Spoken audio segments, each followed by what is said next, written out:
Hello friends, 7 जुलाई के लिए Nifty के एनालिसिस क्विक डिस्कशन। मार्केट ने क्लोजिंग 200 डे मूविंग एवरेज के फिर से आसपास ही दी है।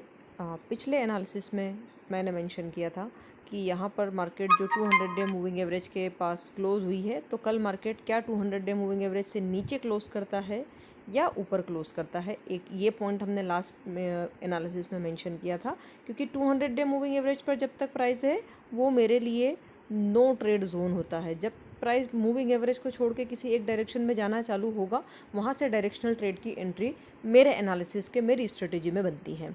तो ये यहाँ नो ट्रेड जोन था।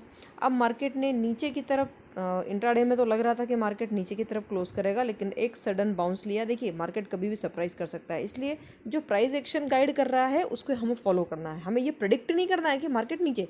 देखिए, मेरी प्रिडिक्शन है, मेरा एनालिसिस है कि जुलाई का कैंडल रेड बनेगा, लेकिन इसका ये मतलब नहीं कि मुझे सामने से अगर बाई सिग्नल दिख रहा है तो मैं उसको इग्नोर करूँगी। ओके, स्टिल मेरा हाई कन्विक्शन है कि डाउन साइड का ट्रेड मिलना चाहिए, बट स्टिल अगर कंफर्मेशन यहाँ मिलती है अप ट्रेड की, तो हम अप ट्रेंड में एंट्री करेंगे।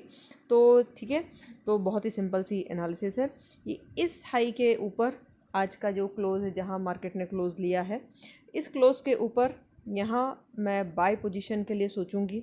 लेकिन अगर मार्केट ने एक गैप अप ओपनिंग दे करके और फिर नीचे आ गया, तो उस केस में मैं एंट्री अवॉइड करूंगी। भले ही वो इससे ऊपर मार्केट ने गैप अप ओपनिंग दिया और एक इमीडिएट रेड कैंडल बना, देन मैं वेट एंड वॉच करूंगी कि प्राइस एक्शन क्या इंडिकेट कर रहा है, प्राइस किस तरह का बिहेवियर निफ्टी शो कर रहा है। दूसरी पॉसिबिलिटी है कि मार्केट यहीं कहीं ओपन हो और फिर नीचे की तरफ यहाँ फिर 200 डे मूविंग एवरेज के पास में ही क्लोज हो जाए या नीचे जाके क्लोज हो जाए, मतलब एक अगेन कंसोलिडेशन मोड। तो ये कंसोलिडेशन मोड ही है एक तरीके से, या वॉलेटिलिटी कह लीजिए, जो भी कह लीजिए, कि पहले मार्केट नीचे गया फिर वापस रिकवर करके 55 पॉइंट ऊपर क्लोज हुआ है। तो एनीवेज, ट्रेड प्लान बहुत सिंपल है। अगर ये हाई ब्रेक होता है तो यहाँ पर बाय पोजीशन, अगर ये ब्रीच नहीं होता है तो नो ट्रेड जोन, और अगर 200 डे मूविंग एवरेज को टच करते हुए फिर से नीचे की तरफ क्लोज करता है तो भी ये नो ट्रेड जोन होगा।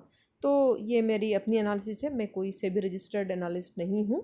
आप अपनी एनालिसिस, अपनी ट्रेड अपने विवेक से कीजिए, या स्टॉप लॉस प्रॉपरली मेंटेन करके कीजिए। आई होप ये सिंपल सी एनालिसिस आपको अच्छी लगी होगी, और इसी स्ट्रेटजी को आप हर दिन अगर इस एनालिसिस को समझना चाहते हैं, सीखना चाहते हैं, तो चैनल को सब्सक्राइब ज़रूर कर लीजिएगा। Till then, have a profitable trading session next week. Thank you so much.